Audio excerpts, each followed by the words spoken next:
Ayan mga kalukad, gandang hapon uli sa inyo.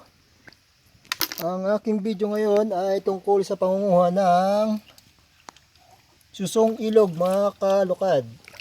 Kasama ko dito si Kalukad Rico. Siya ang nagturo sa akin para manguha ng susong ilog dito sa kanilang sapa. Kabagayasan Falls. Sa Kabagayasan Falls. Kaya mga kalukad, ito na yung ma-experience ko uli. Ang pangunguha ng susong ilog. Yan, dahil ilang buwan na rin nagiinulan dito sa bayan ng Quezon, sa Ginyangan. Kaya napakaganda pa ng mga ilog na yun.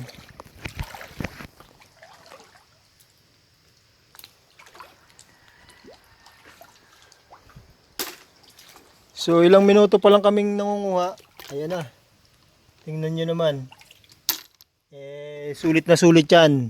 Mga kalukad, ilang buong nyug lang yan at saka ilang buong papaya. Siguradong may pang ulam na. Yan ang buhay probinsya mga lods, mga kalukad. So yung mga hindi pa nakaka-experience dyan, eto, try niyo.